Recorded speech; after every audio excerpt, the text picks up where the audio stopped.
Hello दोस्तों, स्वागत है आपका हमारे YouTube channel JRV coaching centre पर। तो पिछले वीडियो में हमने एक आइडेंटिटी को प्रूफ किया था, आज हम उसके अगले वाले आइडेंटिटी को प्रूफ करेंगे। तो आइए देखते हैं। दिया है, सिद्ध कीजिए कि समाकलन dx बटे में √a² - x² is equal to sine inverse x बटे a प्लस c। तो आइए इसे सिद्ध करते हैं। तो हम लिखते हैं हल। तो अब यहां पर क्या रखेंगे, x का मान माना x बराबर a साइन थीटा। ठीक, मैंने x बराबर a साइन थीटा मान लिया। अब इस x के मान को यहां पर रखेंगे। ठीक, आइए रखते हैं। समाकलन dx बटे में a² माइनस x का मान क्या है, a साइन थीटा।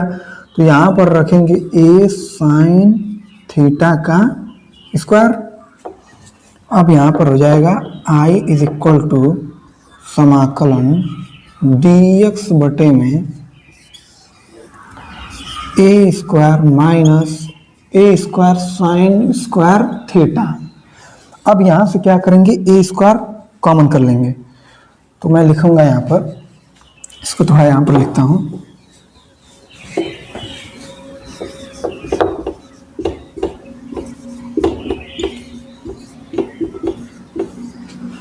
मैं यहां पर लिखूंगा i बराबर समाकलन dx बटे में अंडर रूट, यहां पर भी a² है और यहां पर भी a² है, तो दोनों में से a² कॉमन कर लेंगे।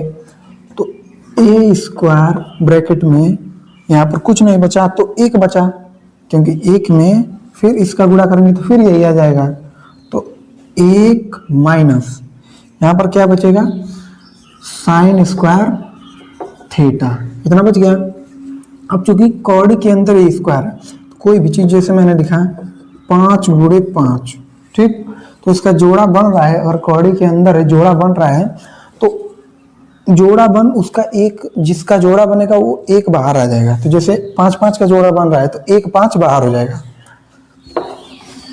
तो उसी प्रकार ये स्क्वायर लिखा है तो इसको ऐसे लिख सकते हैं, a गुणे a, और अंडर रूट के अंदर है तो एक a बाहर हो जाएगा। तो मैंने लिखा बटे में a, फिर समाकलन dx बटे में under root 1 minus sine square theta हो गया।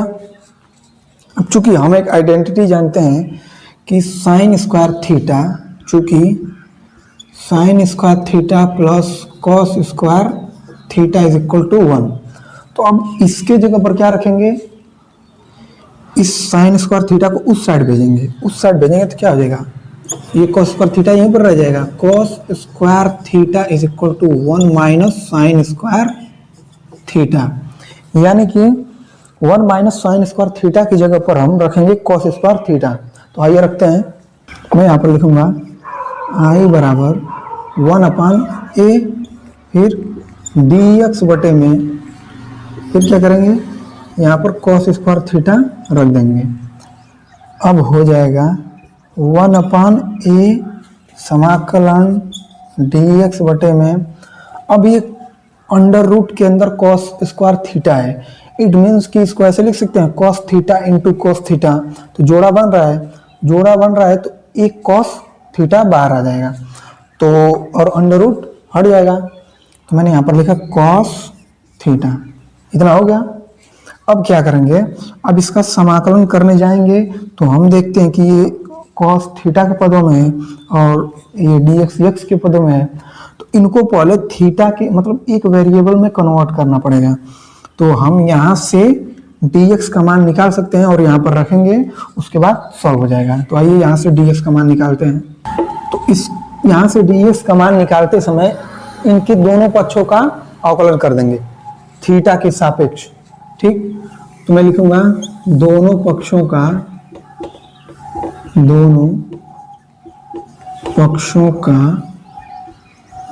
थीटा के सापेक्ष अवकलन करने पर क्या हो जाएगा, dx बटे में d theta is equal to d क्या था, a साइन थीटा था ना, अब बटे में d थीटा हो जाएगा। तो अब हो जाएगा dx बटे में d theta is equal to, a constant है तो a बाहर हो जाएगा, a बाहर हो गया, और साइन थीटा का d थीटा के सापेक्ष अवकलन क्या होता है, साइन थीटा का कॉस थीटा होता है, मैंने यहाँ पर लिख दिया कॉस थीटा, हो गया। अब क्या करना है, हमें तो चाहिए dx का मान, तो अब dx को इसी साइड रहने देंगे, बाकी सबको उधर ट्रांसफर कर देंगे, तो हमारा dx का मान निकल जाएगा। तो यहाँ d थीटा बटे में है तो उधर जाके गुणे के फॉर्म में हो जाएगा, तो इसको इस साइड भेजेंगे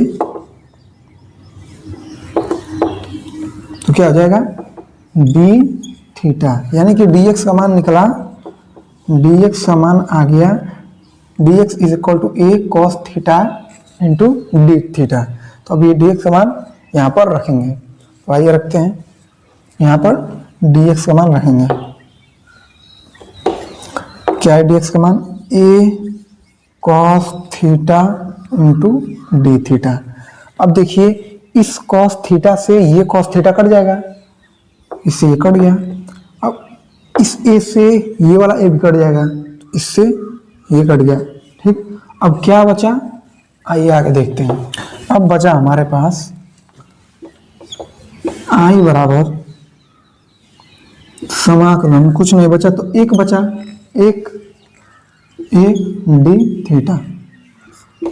अब क्या है, i बराबर समाकलन, अब चूंकि ये कांस्टेंट है तो एक का समाकलन क्या होता है, dx के सापेक्ष या फिर d थीटा के सापेक्ष, और dx के सापेक्ष दिया होता तो x हो जाता, लेकिन यहाँ पर थीटा के पदों में दिया है तो थीटा हो जाएगा, तो मैंने यहाँ पर लिखा थीटा प्लस समाकलन नियतांक c।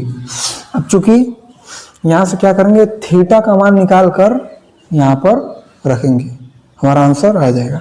आइए रखते हैं, तो यहाँ से थीटा का मान निकालने के लिए पहले इसको ये गुणे के फॉर्म में a into sine theta, a को इस साइड ट्रांसफर करेंगे, तो मैंने लिखा sine theta is equal to x by a, x तो प्लस था और इधर गुणे के फॉर्म में, तो इधर आके भाग के फॉर्म में हो जाएगा, तो एक्स बाई ए हो जाएगा।